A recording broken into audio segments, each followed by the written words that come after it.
this shutdown has put way more stress on our controllers at a time when they're already working on equipment from the 1960s, 1980s, 1990s. We ask them to do their jobs on equipment that has not been state-of-the-art. We ask them to do their jobs on old equipment and keep our airports operational at a time when they don't have the best equipment at their disposal. And so I wanted to hear them out. I wanted to hear their concerns and make sure that that those who shut the government down, I want to make sure that Chuck Schumer and Hakeem Jeffries know that this is not consequence-free. There are issues that arise throughout America that impact our everyday lives, that can impact our safety when you shut the government down. And again, up in the tower, these are great American patriots. They're American citizens who are serving the American people. And I think it begs the question, why? Why would Chuck Schumer want to shut the government down and focus on people who are not American citizens and their health care, and issues that are going to evolve over the next weeks and months that he wants to shut the government down today? And again, I want to be clear, do I think they're more stressed right now in our towers? Yes. Is our airspace unsafe? No. Right? If we think there's issues in the airspace, we will shut it down. We will close it down. We will delay. But again, it's creating a ripple effect for our controllers. Not only that, many of you know what essential air service is. So essential air service provides airline services to communities that normally would not get it, right? So we give some subsidies to the federal government that in smaller communities to give them service from the airlines. That money runs out this Sunday. So there's many small communities across the country that will now no longer have the resources to make sure they have air service in their community. The number one user of this airspace is Alaska. Again, you don't have roads in Alaska. They travel by air, and a lot of these are small communities.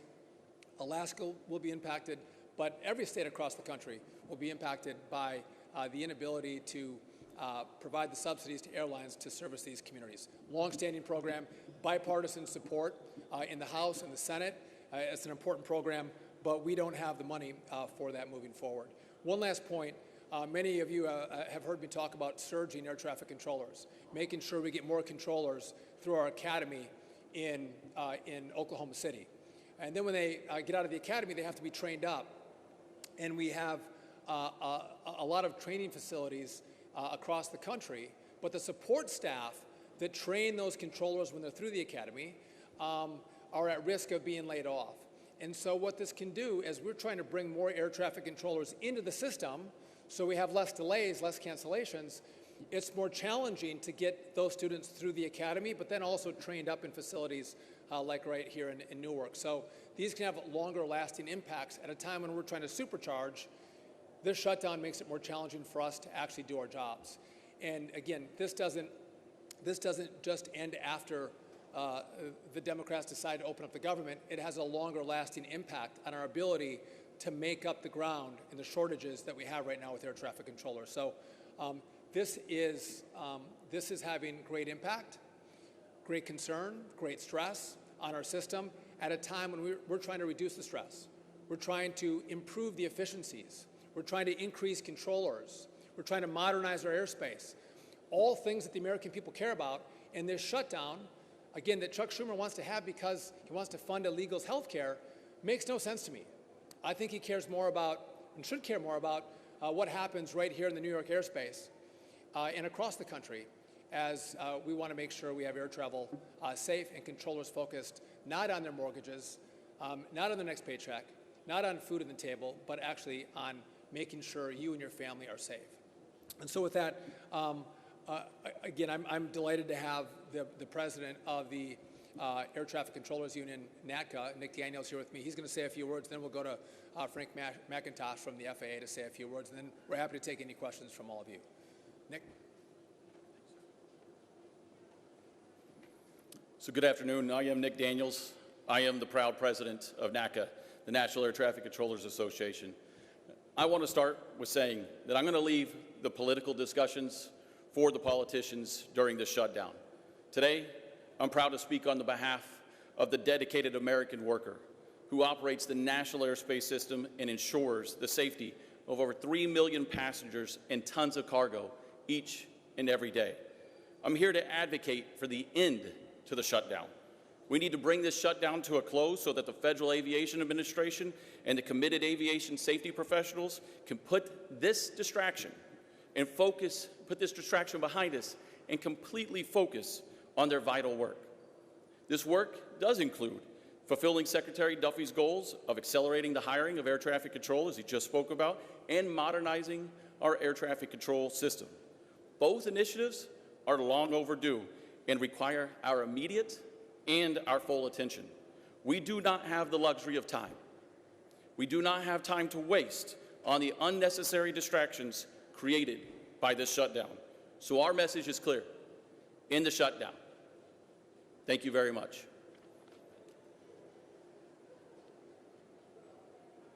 Good afternoon, everyone. My name is Frank McIntosh. I am the Air Traffic Organization Chief Operating Officer, and it is a privilege to be here. First and foremost, I'd like to thank Secretary Duffy and Nick Daniels for being here today. Once again, we went and saw an air traffic control facility staffed by men and women, air traffic controllers and technicians. Professionalism to safety is beyond reproach.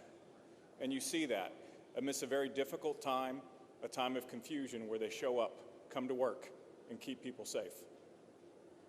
What's on the line for us right now? We have a lot of momentum, thanks to Congress and $12.5 billion of a down payment of a modernization of an air traffic control system. We have a surge of air traffic controllers, per Secretary Duffy's plan, to get us healthy. I want to speak about Newark specifically. 24 controllers out of the 37 allocated, 9 in training. They are finally on the right path to get healthy, to provide critical services to this airport. I need those 9 individuals that are in training to just concentrate on becoming controllers and not add any other ambiguity to what they do day in and day out. You take that to 313 other air traffic controller facilities that are facing the same dilemma. Our controllers need the best. We're on the way of delivering that, but we also need to make sure that we come together and ensure that we remove that ambiguity and make sure that a government shutdown is not prolonged and we do not lose the momentum that we finally gained over the last 9 months, 10 months. We need to ensure that everybody understands what our controllers need and what they deserve. Our technicians are in the same boat. We're in the process of modernizing a very complicated air traffic control system. Any disruptions put us further and further behind. Is the air traffic control system safe? Yes. Secretary Duffy nailed it. It is very, very safe. But we have to be on the forefront of making sure that our air traffic controllers and technicians have the very best. When they have the very best, you have the very best. Let's please collectively get behind this, and let's make sure that this government shutdown is over in a hurry. Thank you very much. I'll go back to Secretary Duffy. Thank you. Again, we hope there's a time and a place for discussions with politicians. And again, this is a continuing resolution that maintains funding at its current levels. There's time to have disagreement, but there's real impact on the great work that we're trying to do. And by the way, this is bipartisan work. America cares about the work that we're trying to accomplish here. It's not, blue or red. It's American, and this is truly having an impact on our ability to accomplish those goals. With that, if you guys have any questions for any of the three of us, we're happy to take them. Yes.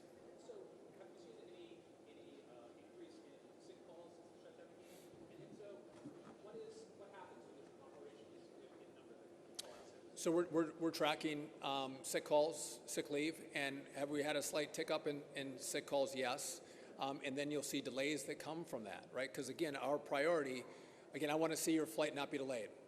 I don't want you canceled, but our priority is your safety. And so if we have additional sick calls, we will reduce the flow consistent with a rate that's safe for the American people. So we've had a slight tick ups, and they've been in certain areas, and we are managing that following that.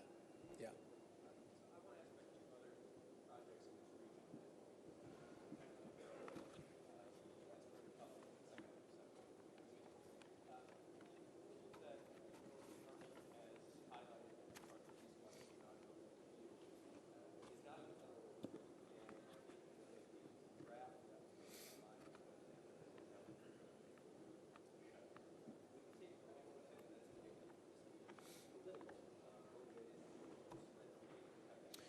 So you're talking about Second Avenue Subway and the Gateway project. Just let's be clear, these are the two biggest projects in the Western Hemisphere. They're massive projects. Several months ago, I sent out a letter telling everyone who receives federal money to follow the law. And again, this is in regard to disadvantaged businesses. So there has been a tendency with some of these projects to look at race and sex as a disadvantaged business as opposed to the size of the company as a disadvantaged business. This is unconstitutional. It's contrary to law. And so we had sent out notice, again, months ago. We let them know that this was going to go under review.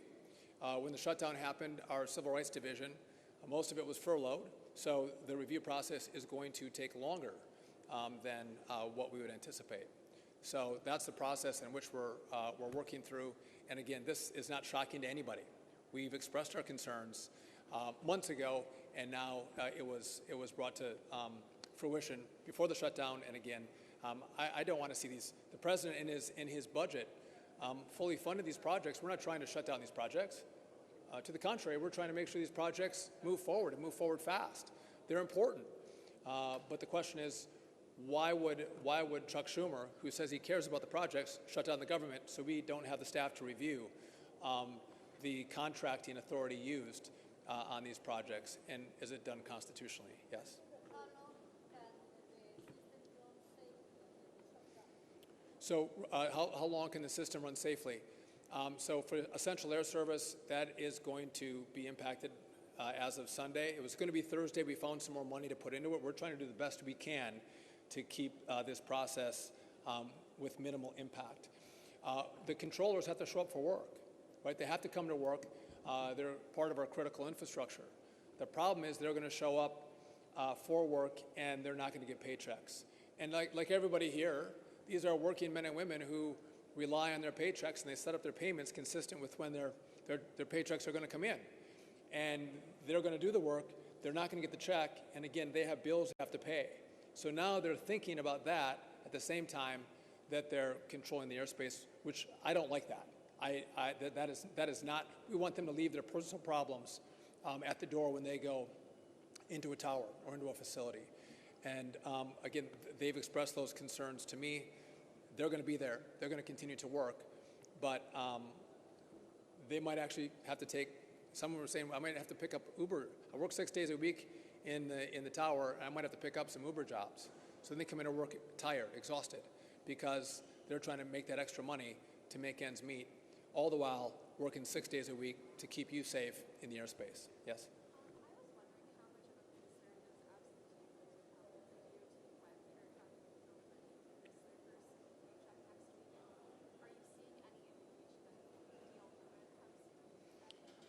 So absenteeism as a concern, again, we've had a few airports and we're tracking it. We don't have one facility that has had long-term issues with the sick leave, but that is concerning to me. And if someone has to take sick leave to drive Uber to make the difference, those are decisions they're going to make themselves. But of course, that's concerning for us. These are high-skilled, high-performing, safety-driven professionals. That I don't want them driving Uber. I don't want them finding a second job to pay the bills. I want them to get paid for the work they're doing today, keeping our planes in the air and our skies safe. Yes.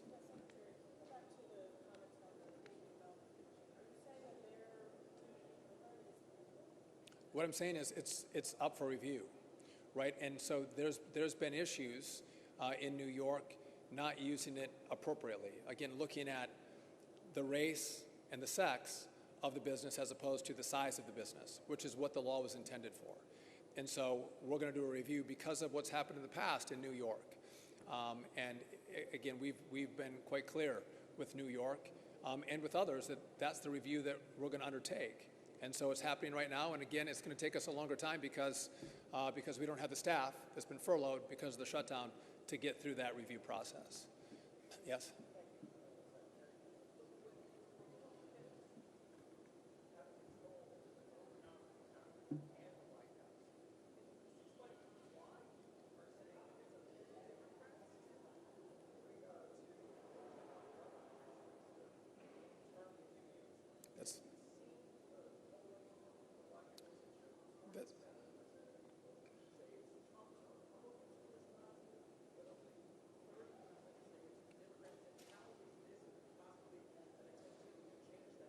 So that's a great question. The question is, Republicans control the House, Republicans control the Senate, Republicans have the White House.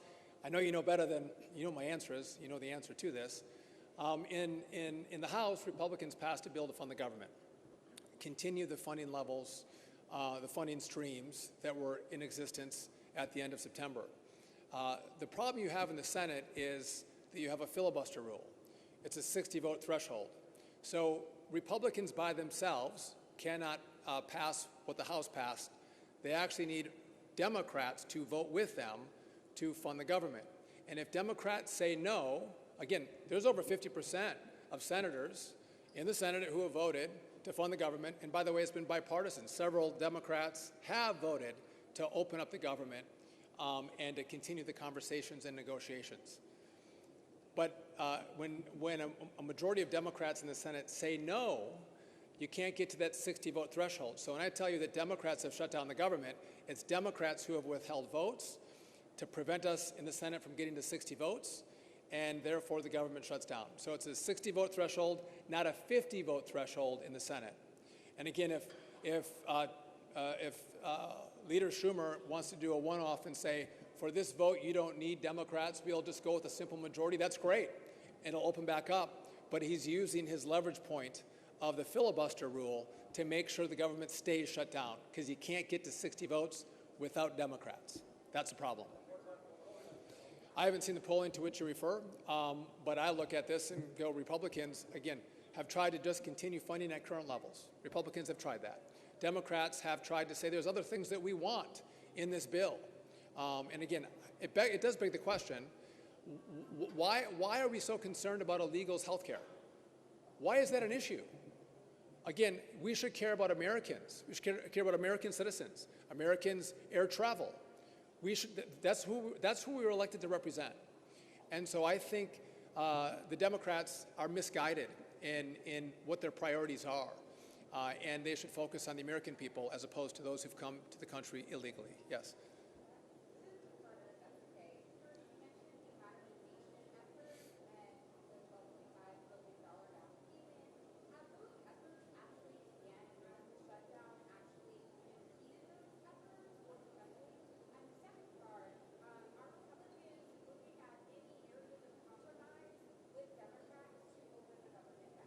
So to take your first question, so in modernization, what we've done is tried to pull as much money forward as possible in all kinds of areas. I'm not trying to maximize pain. I'm trying to minimize pain.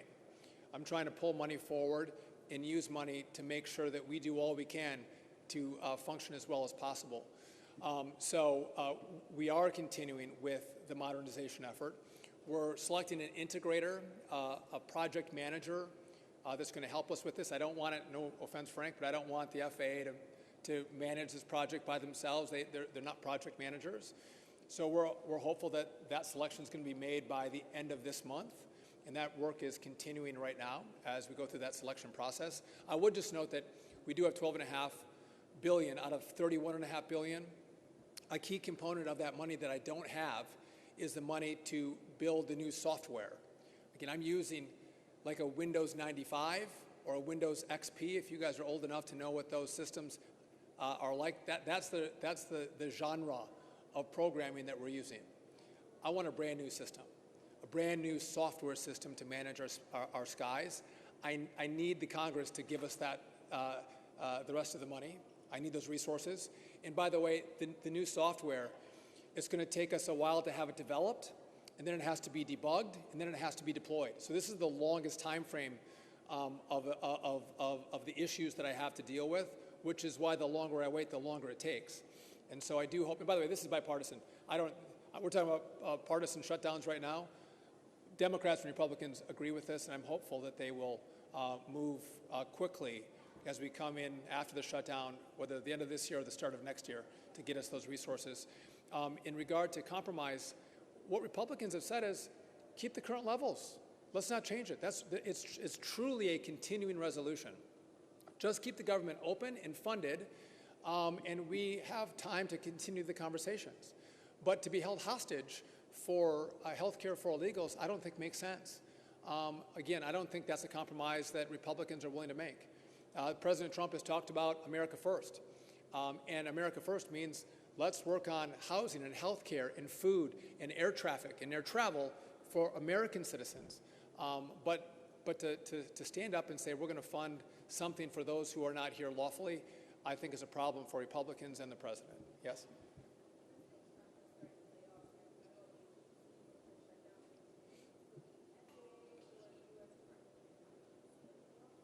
So we've had layoffs across the Department of Transportation, which FAA is part of.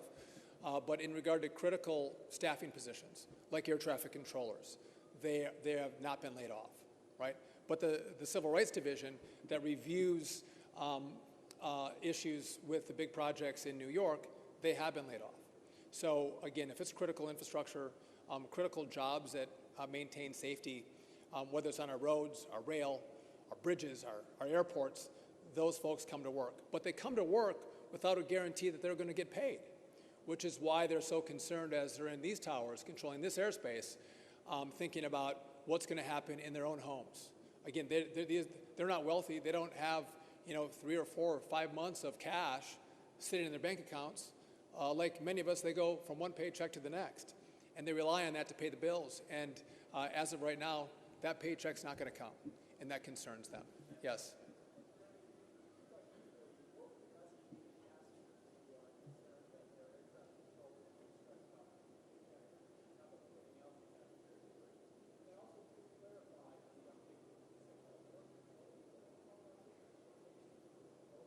So just to be clear, I don't have TSA under my control, so all the complaints on TSA don't come to me.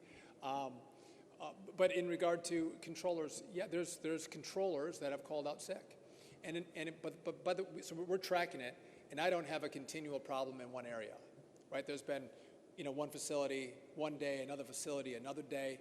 Some areas there's been a 50% reduction in some of the staffing, and again, we're tracking it, and we take the appropriate action necessary to make sure our skies are safe. And again, we have great managers that are here.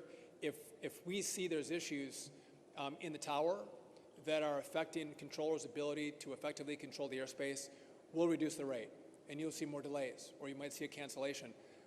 I'm willing to do that before we're willing to risk anyone's life in the air. By the way, we're here in Newark. At the end of April, early May, we had 2 outages that were very concerning. You saw the rate get reduced dramatically. We worked with Verizon and our other partners, and we put in redundant fiber lines as opposed to the old copper, and that has been functioning very well. The last stats I have for several months, Newark was the most on-time airport in the whole system. So things are going better here, and we're moving at a way different speed than what they moved in past administrations. Again, trying to address the problems as quickly as possible. We saw an outage at DFW a couple weeks ago. We had redundant lines in DFW, but they had a single point of failure in that system, which means you don't have redundancy. And that single point of failure failed, and you saw some mass outages that rippled through the system. Again, those are the issues that we're looking at, which is why part of the $12.5 billion is to rebuild the telecom infrastructure and make sure you don't have another Newark, you don't have another DFW. You take care of it, you do it right, you do it fast, and you make it worthy of 2025, not worthy of 1998. One more question.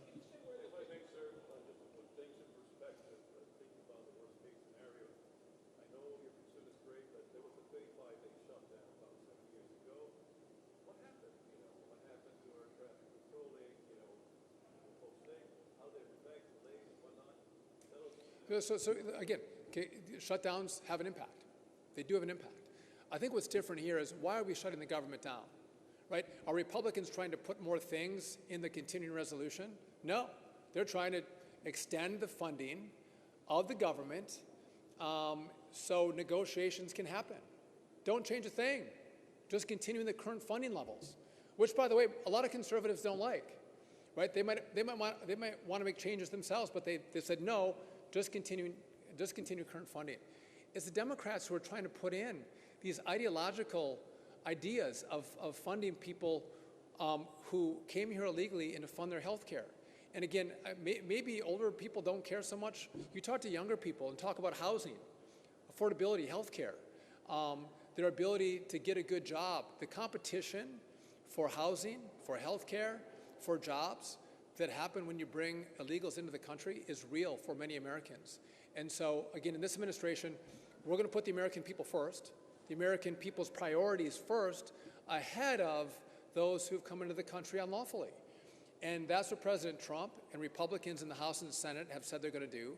And it begs the question, why would Chuck Schumer want to change the funding stream for illegals and to get that be willing to shut down our government?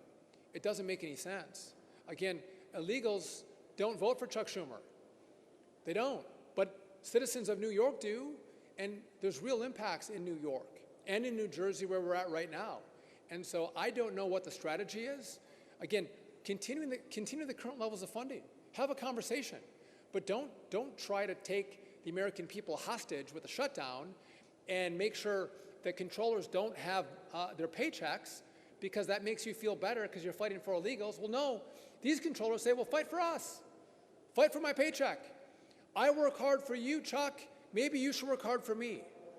And again, take weeks, take a couple months, and have the conversation with Republicans, but don't hold Americans hostage because you want to fund illegals' health care. That makes no sense. Again, by the way, no offense, Nick, but controllers a pretty wide array of political opinions. Again, probably lean a little more Democrat than Republican, but they want to be paid. They want to be paid for their work. Just like all you want to be paid for your work. They too want to get paid for their work. They don't have to think about where that paycheck's going to come from. But Chuck Schumer said, I want you to think about whether you can pay your mortgage or pay your car payment or put food on your kid's table because I care more about illegals than I do about you. I think that's unacceptable. And again, I think it's my job to let you know what issues we're having because of the shutdown, what impact it could have on you, on your travel, on your projects. It's not cost-free. This does have an impact on the American people. And I think Chuck Schumer and Hakeem Jeffries should recognize that. And again, Republicans have both chambers, but Democrats have the votes that are necessary to open up the government. It's not a 50-vote majority in the Senate. It's a 60-vote majority in the Senate. And Democrats are using their votes to say, we want to keep this government shut down. And by the way, the vote to open up the government in the Senate was bipartisan. Democrats joined Republicans to say, yes, let's open this up. It was all Democrats that said, no, keep it closed. With that, we're going to keep you posted and updated as we deal with the continuing rollout and consequence of the shutdown. Like what happened today with controllers, we'll continue to keep you updated and apprised. But thank you for coming out today. We appreciate it.